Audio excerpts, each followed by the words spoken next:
It was October 1962. The world's most powerful nations stood on the brink of nuclear war. For 13 terrifying days, humanity hovered on the edge of annihilation. One wrong move, one misunderstanding, and life as we know it could have ended in fire and ash. This is the story of how the Cold War's closest call nearly destroyed the world, and how sheer luck, restraint, and a few desperate choices saved it. To understand the Cuban Missile Crisis, we need to step back. The Cold War wasn't just a rivalry, it was an ideological showdown, a chess match played with nuclear weapons. On one side, the United States, champion of capitalism and democracy. On the other, the Soviet Union, vanguard of communism and totalitarian control. By the early 1960s, the world was divided not just by borders, but by fear. The arms race had escalated to terrifying levels. The US possessed thousands of nuclear warheads, far more than the Soviets. But Moscow had one card up its sleeve, a willingness to gamble boldly. In 1959, just 90 miles off the coast of Florida, Fidel Castro seized power in Cuba. At first, Washington watched warily. But when Castro allied himself with the Soviets, it transformed Cuba into a dagger aimed at America's heart. Then came 1961's Bay of Pigs invasion, a CIA-backed disaster that not only humiliated President John F. Kennedy, but also drove Castro straight into Moscow's arms.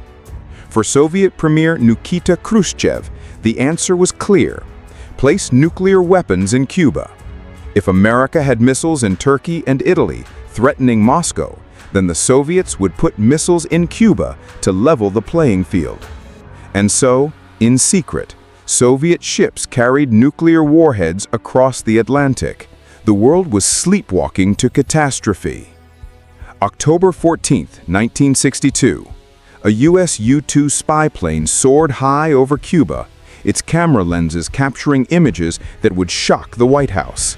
Hidden among Cuban fields and jungles were missile sites, medium-range ballistic missiles, capable of reaching Washington, New York, and nearly every major American city in minutes. The nightmare scenario was real. When President Kennedy was shown the photographs, his face hardened. The United States was suddenly within a hair's breadth of nuclear destruction. The question was no longer if the Soviets could strike America, but when. Kennedy immediately convened his most trusted advisors. The room was tense, voices sharp, tempers frayed. Some demanded immediate airstrikes to destroy the missiles. Others pushed for a full invasion of Cuba. But Kennedy feared that one rash move could provoke Khrushchev into retaliating, perhaps in Berlin, perhaps with nuclear weapons. The stakes weren't just national, they were existential. And so, the president formed the Executive Committee of the National Security Council, the famous ExComm. For the next 13 days, these men would debate, argue, and agonize over every possible decision, knowing the fate of humanity rested on their shoulders. Day after day, the crisis deepened. On October 16th, the world was still unaware, but inside the White House, panic simmered beneath the surface. Kennedy wrestled with options. The direct strike risked nuclear war. Doing nothing meant living with nuclear-armed Cuba. He needed a middle path. The solution: a naval quarantine, not a blockade, because under international law, a blockade was an act of war. This quarantine would prevent Soviet ships from delivering more weapons to Cuba. It was bold, risky, and uncertain.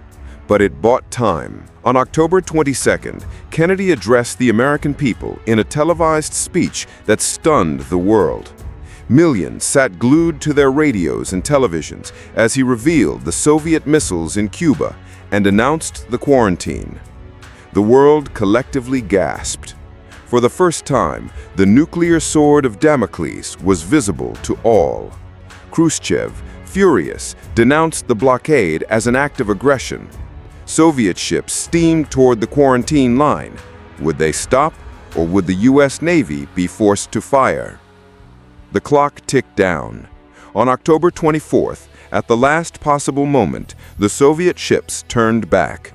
Relief swept through Washington, but the crisis was far from over. Over the next days, tension mounted. Low-flying American planes photographed missile sites as construction raced ahead. Soviet troops in Cuba readied their weapons. Castro, paranoid and defiant, urged Khrushchev to launch a nuclear strike if Cuba were invaded. The atmosphere was electric with danger. Then came October 27th, known as Black Saturday, the most dangerous day in human history. That morning, a U-2 spy plane was shot down over Cuba. Its pilot, Major Rudolph Anderson, was killed. The Pentagon demanded retaliation. Generals urged Kennedy to strike. One more U.S. casualty, one more provocation, and the missiles would fly. At the very same time, in the Atlantic Ocean, another disaster nearly unfolded. A U.S. destroyer dropped depth charges near a Soviet submarine to force it to surface. But what Washington didn't know was that this submarine carried a nuclear torpedo, and its captain, believing war had already begun, prepared to fire. Only the refusal of one man, Vasily Arkhipov, prevented nuclear Armageddon. By a single vote, humanity was spared. That evening, 2 letters arrived from Khrushchev. The first was desperate, pleading, almost personal. Remove your blockade, promise not to invade Cuba, and we will withdraw the missiles. But the second letter, more aggressive, demanded the removal of U.S. missiles in Turkey.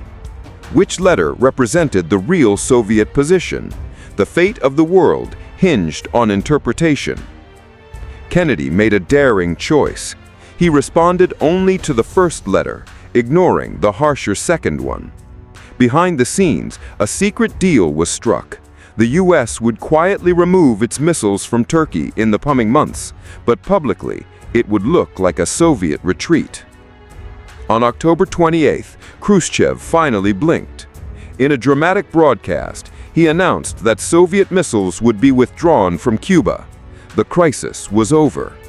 Crowds cheered in Washington, relief flooded the world, and for a moment, humanity exhaled. But beneath the celebration was a sobering truth. Never before had the world come so close to nuclear annihilation. It was not just diplomacy that saved us, it was chance, restraint, and the decisions of a few individuals who understood what was truly at stake. In the months that followed, the superpowers realized just how close they had come to mutual destruction.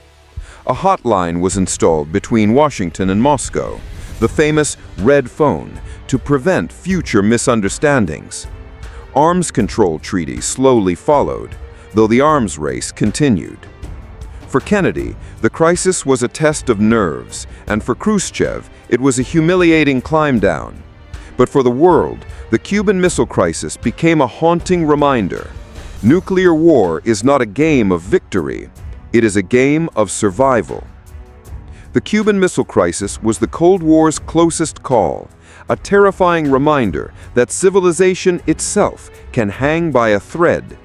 But history is filled with such moments, where empires rise, fall, and gamble with humanity's future. If you found this story as gripping as I did, don't forget to subscribe to Secrets of History, where we uncover the untold dramas that shaped our world. And if you want to witness another moment when a great empire stood on the edge of collapse, click the end screen now to watch my video on the fall of Constantinople 1453, the day Rome finally died. Because history never ends. It waits for us to uncover it.